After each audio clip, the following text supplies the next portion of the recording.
So next, let's work on our sitemap, because I don't think we've done this. We have not. All right, so it's almost not even worth looking at all of this.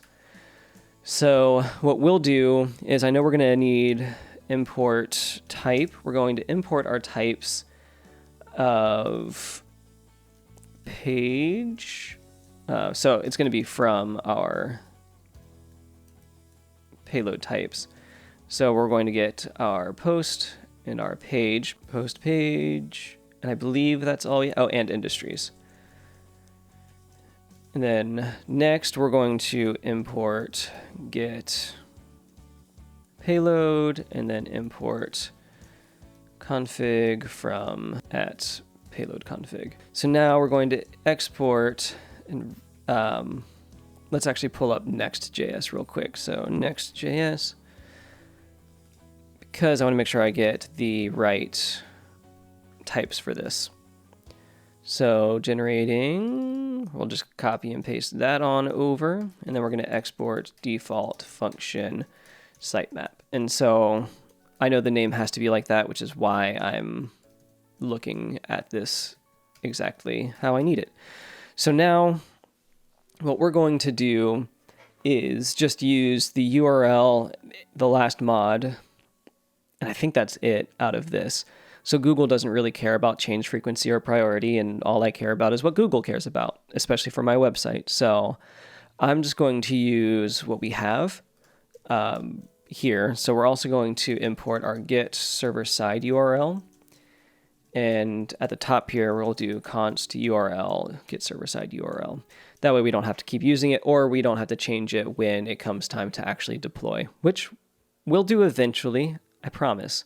We'll get there. So now we need to get our posts.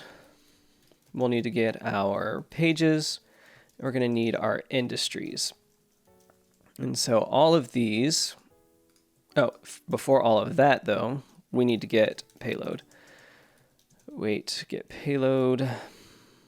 That means that this needs to be an async function. And that means that this needs to be wrapped in a promise. There we go. And so now we have our payload object.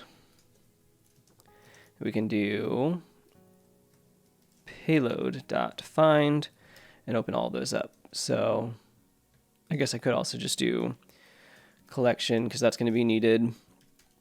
And then limit, we can set this to be 0, so we collect all of them, and just so that we're sure that there's no filters on it, we'll set an empty where query. Then we can set our collection to posts, this one to pages, this one to industries, and we can even get a little bit, I guess, fewer number of fields. So we're just going to select out of it. We want our slug, true. And then we also want our updated at, and set that to true. And so we are going to use last mod with our updated at field that's built into payload. And so with those selected, which should be all we need, we should be in good shape to try and do this. Trying to make sure that there's nothing else I want to do. I don't think there is.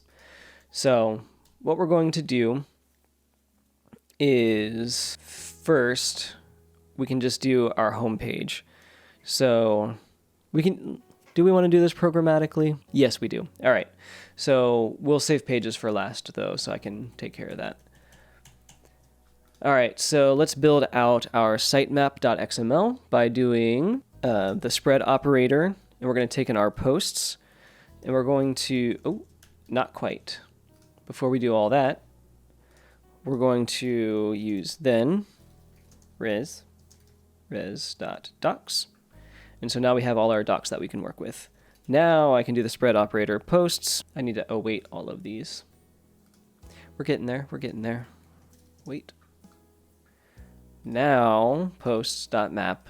See, we got there. And we'll do post. I don't need index, but I'll include it. And then we're going to set URL to get Oh, wait. So we just need URL. And then we need this to be, I believe it's posts. And then we need our post.slug, unnecessary label. So here, I believe, there we go. All right, so now we have our URL, and then we can do our last modified. And then this one we can do, this should be a date string already. So I can just set our post.updated at.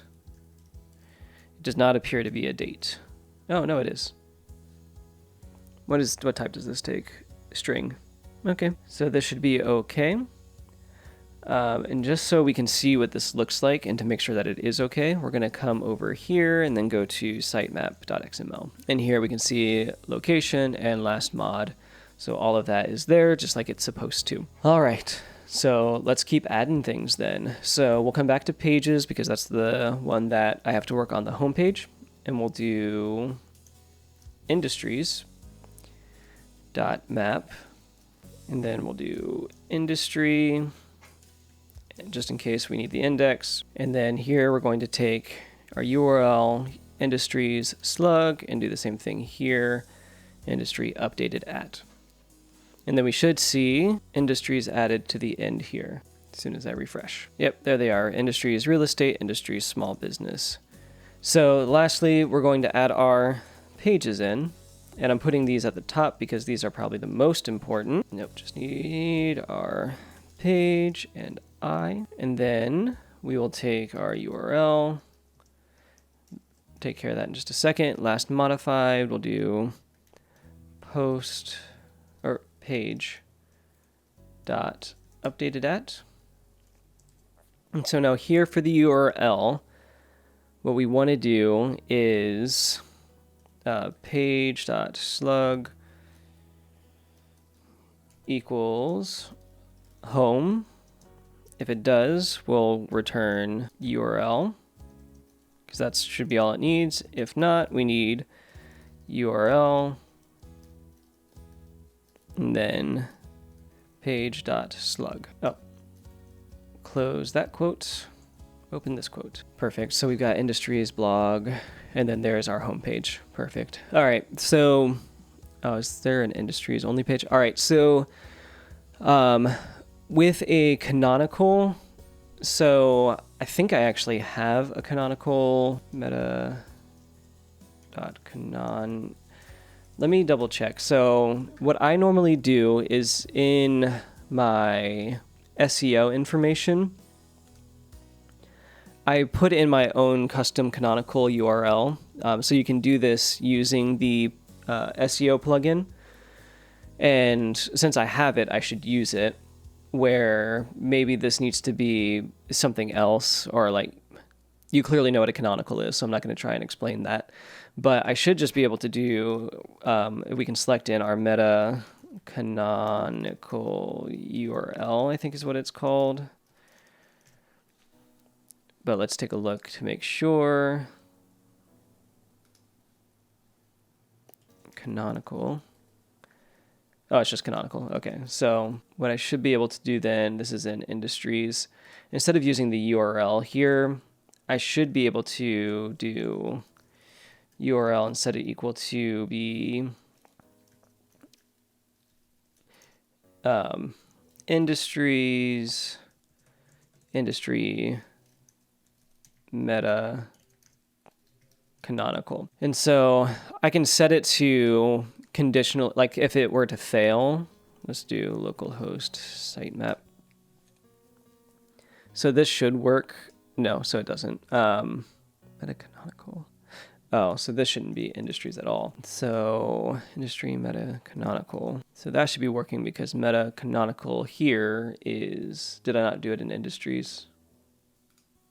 I did. Oh, let's not overcomplicate things. So if I set that to true, there we go. So now the canonical is pulled in here. Now, what you can do is we can check it. So industry.meta.canonical. So if that doesn't exist, well, first, if it does exist, But if it does not exist, then we can use our like custom built one. So this way, if you have a canonical and you want it to overwrite whatever is already there, you can do that instead of changing like your slug or anything like that. But here you can return your canonical or leave it how it is. And so that's not going to change anything. Now for localization, you can use alternates. I believe it's language. And then here you can do, I guess ENUS makes sense. And so I'm just looking at this down here, generate localized. And so, yeah, so you got your alternates, you got your languages, and then let's just change this to be ES for Español. And then here you'll set your page. But when we get this set up, so I don't have localization set up in this project, but if I come in here, what's going to happen is that this is going to break the styling of the sitemap, but it's not going to break the functionality of the sitemap. So we come over here, it's just going to look, it should. So it clearly doesn't show up here. Let me inspect real quick. And so, which should be both. So here, let me restart the server, because what this should be doing is adding in another, languages. Just missed a letter. There we go. So it breaks the styling, but it's still functional. So Google can still read this. It's just not as human readable. So if I come down here, you can see industry, small business, and then it's providing an alternate hreflang as ES, and then it's taking in your localized page. So if you have like your slug localized, you'll still need to go through and do how you would normally do localization for a page. So like if you have a localized slug, you'll want to pull in that localized version of it for it to work properly. But I don't do a whole lot with localization, but know that the tools are there and available. All right, so our sitemap is done. Why don't we do a quick robots.txt, because that's real easy. We're not going to do a static one like this. We're going to refactor rename this to be robots.ts. And the same situation here. Why not just get the actual official documentation? So we're going to take all of this, and we are going to allow all user agents, but we are going to disallow our admin path. And then here, again, we can import get server-side URL, which is a utility that takes care of this for me. So let's do server-side URL. And if I remember right, it should have a trailing slash already. So we'll see here in a second. Robots.txt does not have a trailing slash. So let's add that in real quick. And that's really all we need for our robots.txt. So love that. This one is super easy. And so now when I actually go live and deploy, I can change the get server-side URL programmatically. It'll change once it's actually deployed.